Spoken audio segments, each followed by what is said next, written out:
Hemelse Vader, ons loof en aanbid U en dankie Here, dat U met ons was, gedurende 25 en nog steeds met ons is.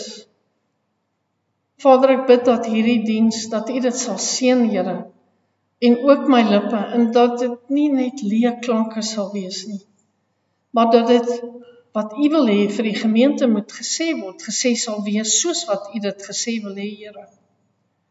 Neem asseblief elke gedagte gevange vanoggend en maak elke hart ontvanklik vir U woord. In Jesus naam. Amen.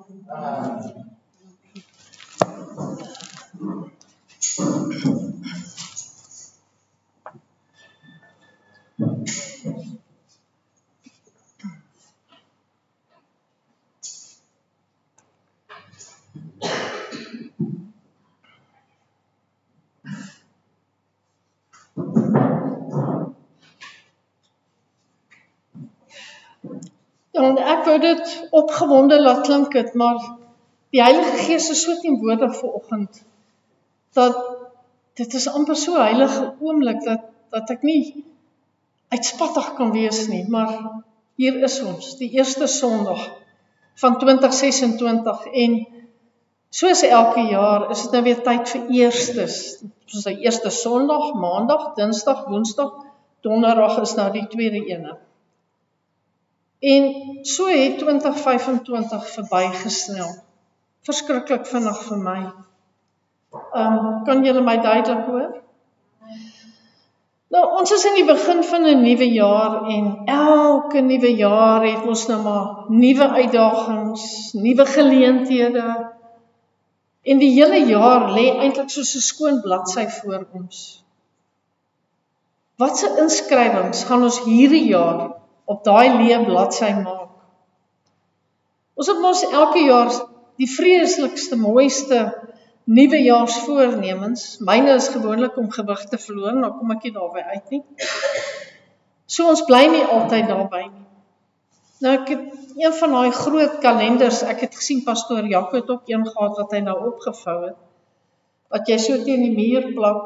Nou sit ek so en kyk, terwyl ek voorberei, en ek kyk na al die inskrywings wat ek gemaak het deur die jaar. Dan sien ek die verjaarsdae van familie en vriende en belangrike gebeure soos om karlisensies en vuurwapenlisensies te hernie. Maar dan sien ek ook die geliefdes wat afgesterf het. En ek kan nie help om te wonder, wat was hulle voornemens vir 2025?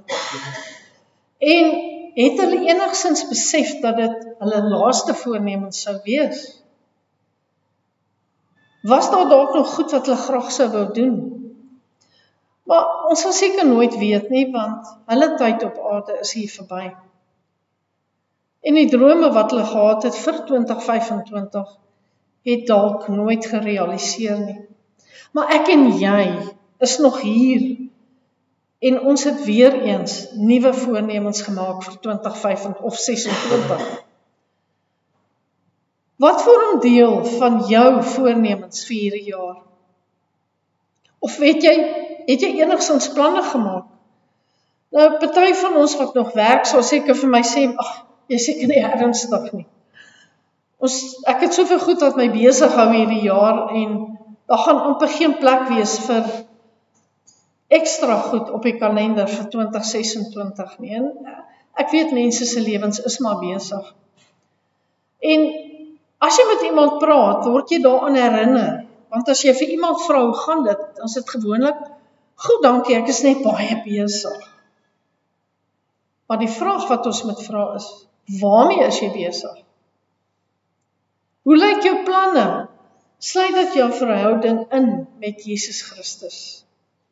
Waar staan jy vanoggend met die Here? Jy dink miskien, eintlik is ek alright. Jy weet, ek bid, gaan kerk toe.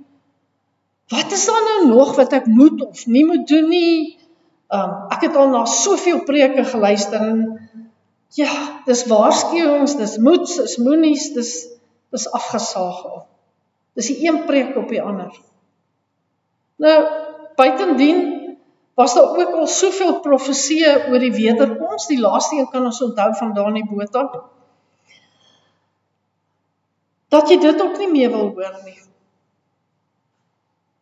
Ek lees 'n skrywe oor 'n profesie in 2017 geskryf, wat uitgegaan het en gesê dat in 2020 die wegraping sou plaasvind. Maar nou, ek en jy is nog hier, so hopelik het dit nie plaasgevind nie.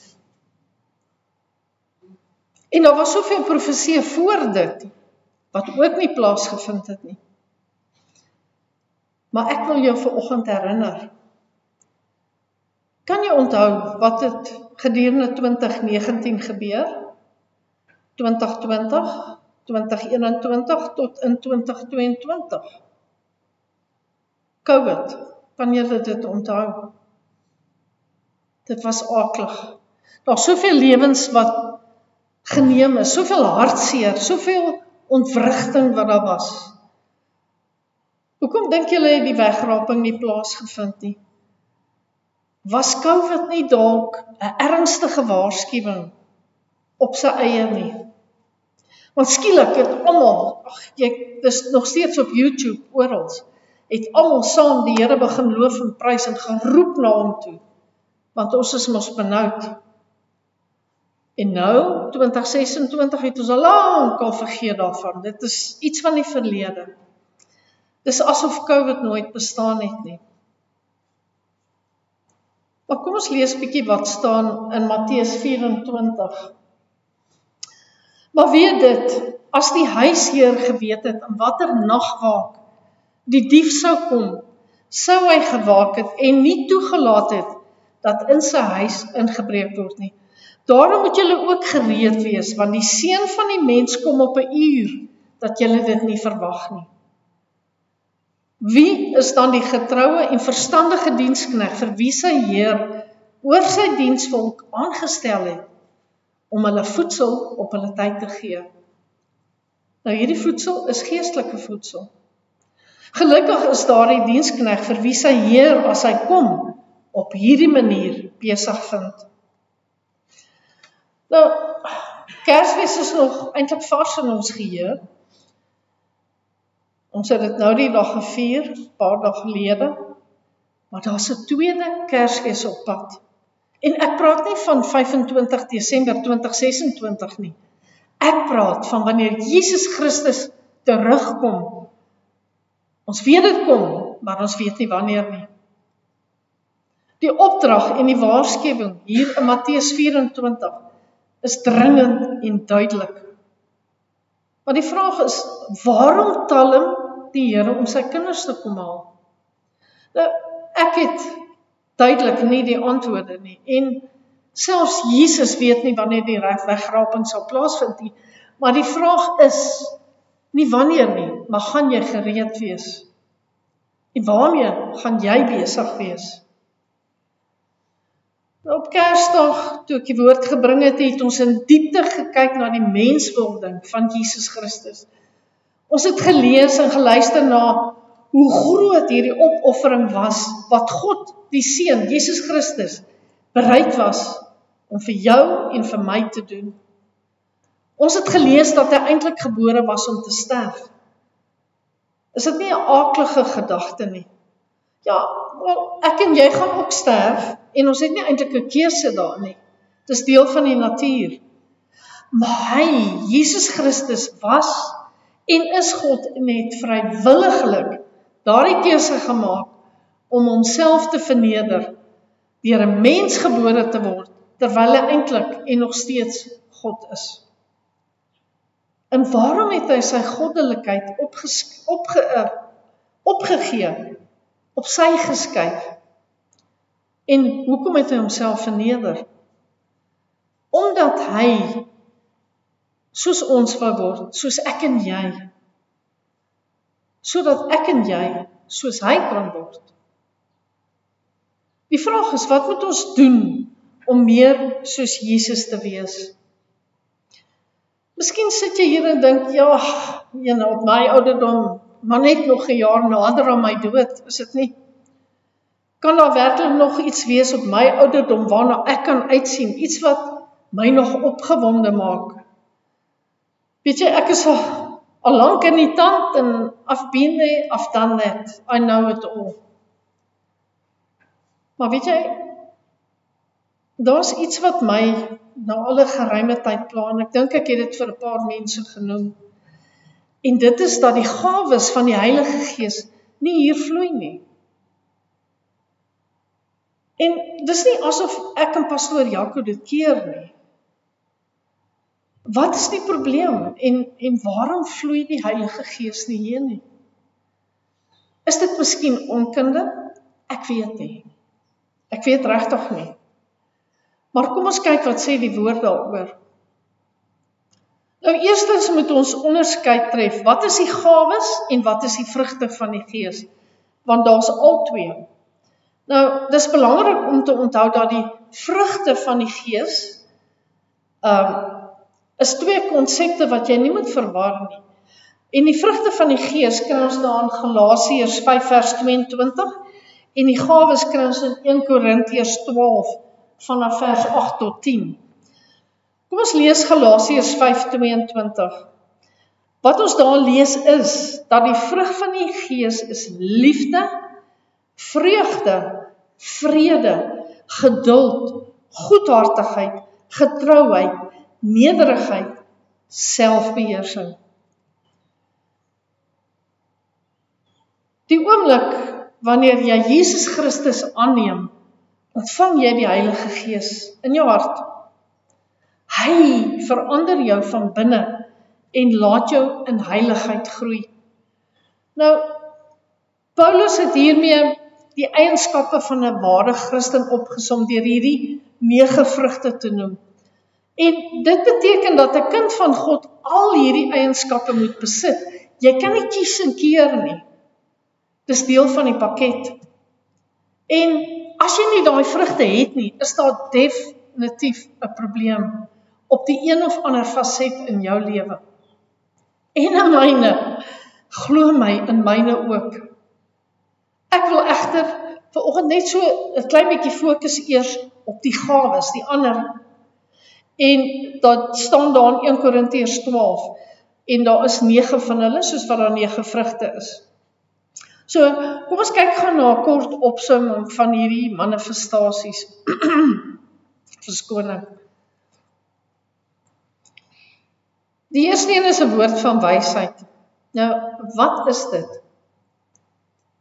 Dis 'n bonatuurlike, nie 'n normale nie, 'n bonatuurlike insig om kennis op 'n wyse, 'n manier is op spesifieke situasies toe te pas. Met ander woorde, sê nou maar daar's 'n probleem en dan kom hierdie persoon met daai antwoord en ons almal weet dis reg. 'n Woord van kennis, die tweede een, is 'n goddelike openbaring van feite of inligting wat nie natuurlik bekend is nie. So ek en jy weet dit nie en hierdie persoon kry hierdie woord van kennis. Dan die derde een is geloof. En dit is 'n uitsonderlike vertroue in God se krag, buitengewone geloof. Die vierde een is gawes van genesing. So dit is die vermoë om fisiese, emosionele en geestelike siektes te genees deur die Gees, nie jy jouself nie. 5, dit is kragtige werke of wonderwerke, soos ons dit noem. En dit is die verrigting van bonatuurlike dade wat natuurlike wette oortref. Die 7de een, onderskeiding van geeste. So dit is die vermoë om te onderskei of 'n gees van God af is, of dit van 'n mens af is, en of dit van Satan af is. En dan kry ons verskillende soorte tale. Nou, om in 'n onbekende hemelse taal te spreek deur die Gees. En ek gaan nou terugkom na hom toe. En dan die laaste een, die uitlê van tale. Dit is nou wanneer iemand in 'n taal spreek, byvoorbeeld in 'n kerk. Wanneer iemand dit doen, moet daar 'n uitleg wees. Anders beteken dit niks, want dan weet niemand wat jy gesê het nie. So die uitlê van tale is ook 'n gawe. So die persoon gaan dan daai boodskap letterlik vertaal, sodat die gemeente dit verstaan. So dit gee vir jou 'n kort opsomming van die manifestasies van die gawes van die Heilige Gees. Maar my vraag is dit nog relevant in ons moderne eeu? Nou, ek persoonlik het jare gelede met die vraag geworstel, nadat ek gedoop is, nou moet ek in 'n taal praat. Is dit nog relevant? En ek het regtig daarmee geworstel, en ek het met mense gepraat oor, en ek het die Bybel gelees, en dit het net nie vir my sin gemaak nie. En eendag, toe droom ek staan voor 'n deur wat toe is. En toe ek die deur oopstoot, toe staan 'n lang vertrek. Dan oor hier is die vertrek, hier is die deur op die kant.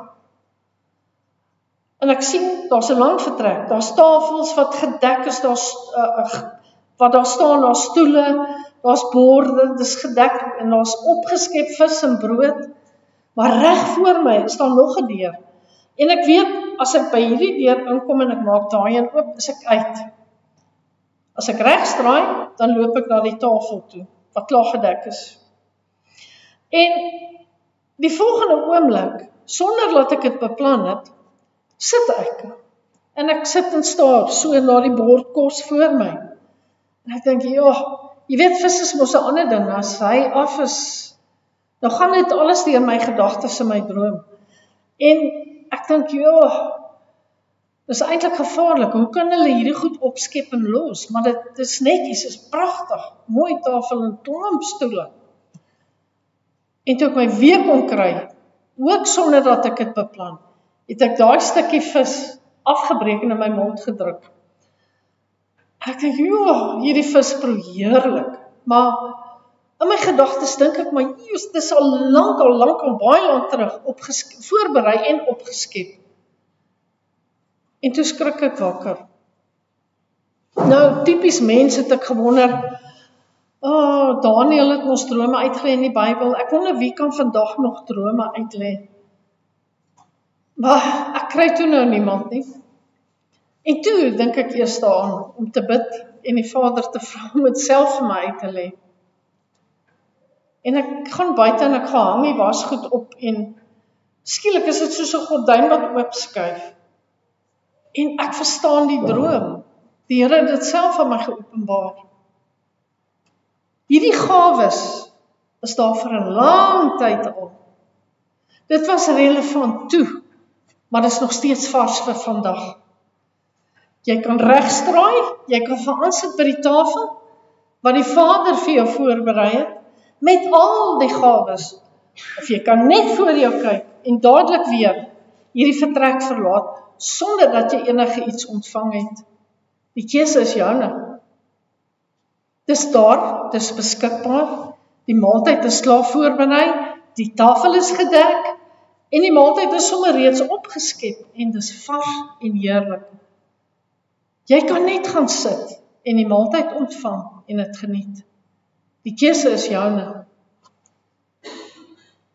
Nou, ons as mense kan keer dat die Heilige Gees nie vloei nie. Ons kan. Baie keer as ons hier voorsing, dan voel dit, nee, die Heilige Gees vloei nie terwyl ons sing, iets is fout iewers, en jy kan nie jou vinger daarop lê nie, en dis die tyd wanneer ons moet begin bid daarteen. Dit wat die Heilige Gees teehou. Ons lees in Efesiërs 4:30, dat ons nie die Heilige Gees moet bedroef nie, en dan lees ons ook in Tessalonisense 5:19, dat ons die Gees nie moet uitblus nie.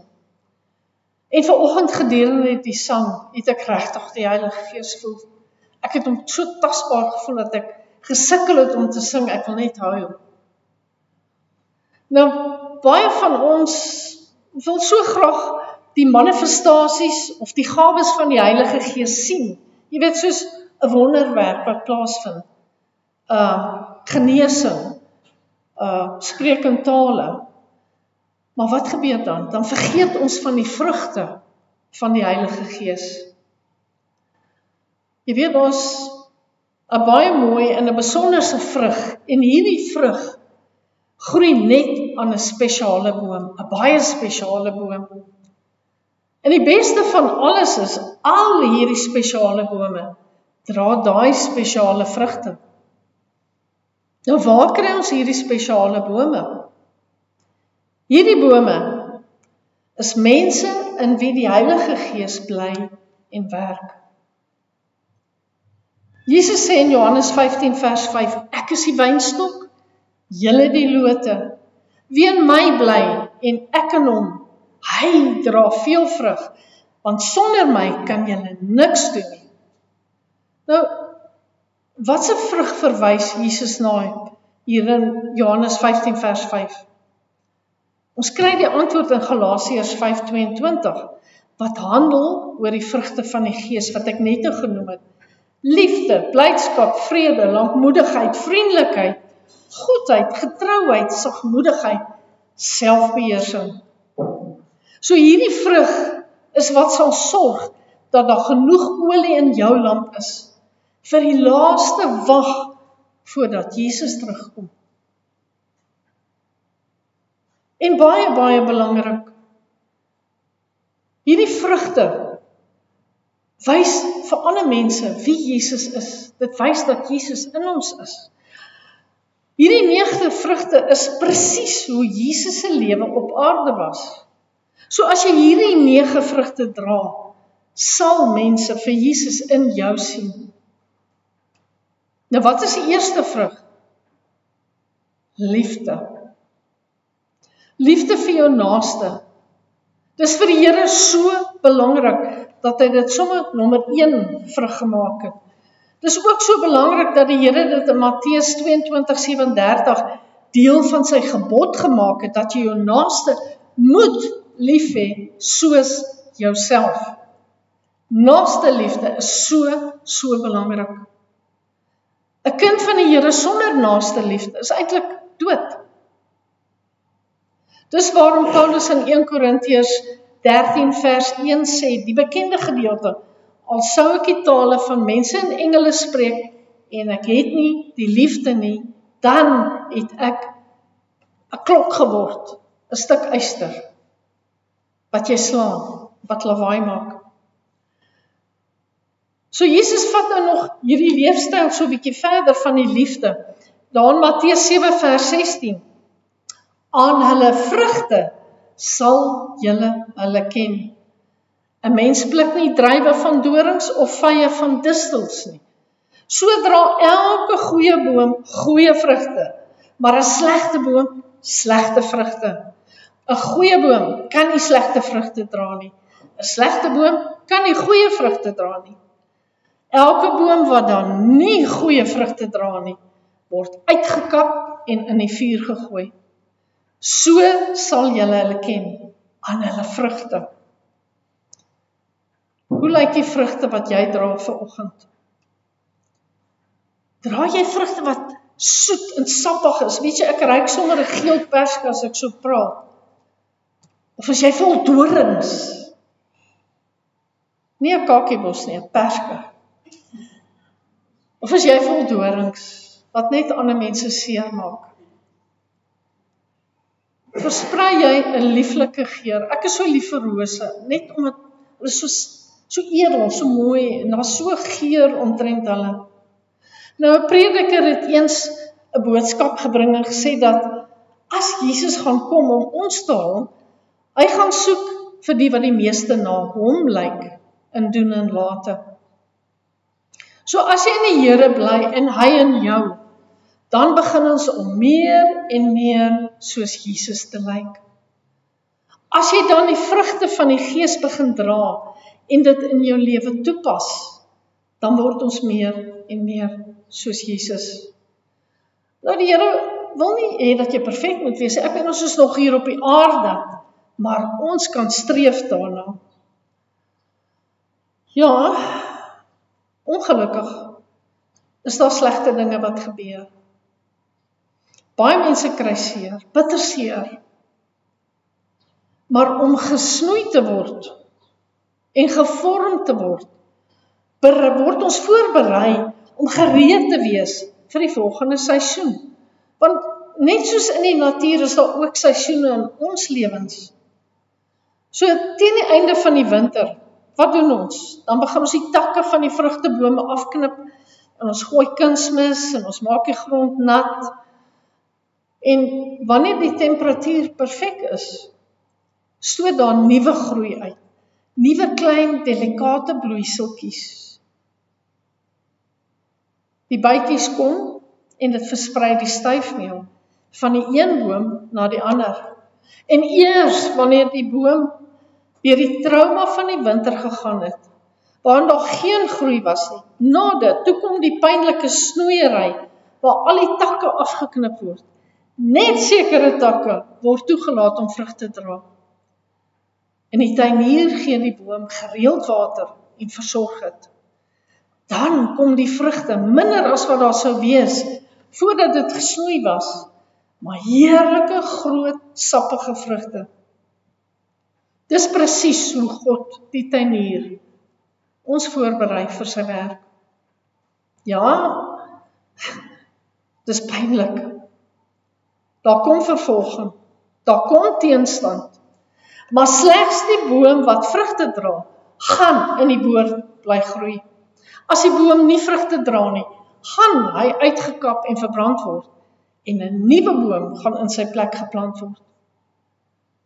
My boetie en sussie, hou op om teen jou omstandighede vas te kyk. Fokus op Jesus Christus. Miskien vra jy my vanoggend, omdat jy seer gekry het, hoe gaan ek dit doen? Die Heilige Gees is ons krag en ons sterkte. As jy na die stem van die Heilige Gees luister, sy stem werklik hoor. Dis nie 'n bulderende stem nie, dis 'n sagte, gentle voice. Dan gaan jy begin om koninkryk gerig te lewe. Dan gaan dit vir jou belangrik wees om te beweeg in die wil van die Here onder leiding van die Heilige Gees. Nou, God gebruik ongewone mense op ongewone plekke. Elkeen van ons is uniek en elkeen van ons het 'n unieke doel. Soos jou gawes en jou talente. God wil jou uniekheid gebruik, net daar waar jy is. Stel jouself beskikbaar vir die werk van God. Al is jou omstandighede sleg, God kan jou in enige situasie gebruik, of dit goed of sleg is. Kind van God, jy moet besef dat jy die gees van 'n lewende God in jou het. Jy moet besef wie jy regtig is. Jy is 'n koningskind. Maar lyk en ryk jy soos 'n koningskind? Volgens Johannes 14:12 het Jesus aan sy disippels gesê, wie my opdragte uitvoer, dit is hy wat my liefhet. En wie my liefhet, hom sal my Vader lief hê, en ek sal hom lief hê, en my aan hom openbaar. So boeties en sissies, in Jesus, laat ons dan klaar maak met dit wat tussen ons en God staan. Laat ons koninkryk gerig begin lewe. Wat beteken koninkryk gerig? Dit word eintlik heiligmaking genoem. En dit is waar jy as 'n gelowige saam met God werk. Heiligmaking beteken groei in eerbied vir God. Heiligmaking beteken groei in gehoorsaamheid. Heiligmaking beteken groei in integriteit. Heiligmaking beteken om meer soos Jesus te word. Laat ons onsself beskikbaar stel vir God en laat die Heilige Gees toe om jou bewus te maak van areas, want elkeen van ons het een of ander area waaraan daar geskaaf en gewerk moet word. As jy dink jy is volmaak, is dit jou eerste fout. Is dit die eerste ding waarin daar gewerk moet word. Onthou, aan jou vrugte sal jy geken word. Laat ons dan die stem van die Heilige Gees wat binne in ons is, nie meer ignoreer nie, maar dat ons sal luister en sal doen. Ek wil julle vanoggend uitnooi om weer 'n besluit te neem om sy koninkryk uit te brei. Hy wil jou gebruik, net soos wat jy is, net daar waar jy is. Ek nooi jou uit om van niets af jouself beskikbaar te stel vir sy werk. Die Heilige Gees sal jou toerus. Stel jouself net beskikbaar en laat toe dat die Heilige Gees werk aan daardie areas, daardie vrugte wat nog nie skougehalte is nie. Kom ons sluit die oë. Vader, U het gevra in Jesaja 6:8, wie kan ek stuur? Wie sal ons boodskapper wees? Vader, ek bid dat elke een vanoggend sal antwoord, hier is ons, Here, stuur ons. Vader, ek vra dat U ons denke sal vernuwe, dat die Heilige Gees sal toelaat, dat ons sal toelaat dat hy in ons werk, sodat ons die mooiste, wonderlikste vrugte vir U koninkryk sal dra. Rus elkeen van ons toe vir die taak wat op ons wag. Help ons om sensitief te wees vir U Heilige Gees. Vader, help ons ook om verantwoordelik op te tree teenoor die ander skapies, die skapies wat U aan elkeen van ons toevertrou het. Hou ons trou, Here Jesus, hou ons trou. Soos Samuel van oud sê nou, spreek Here, U diensknegte luister. Amen.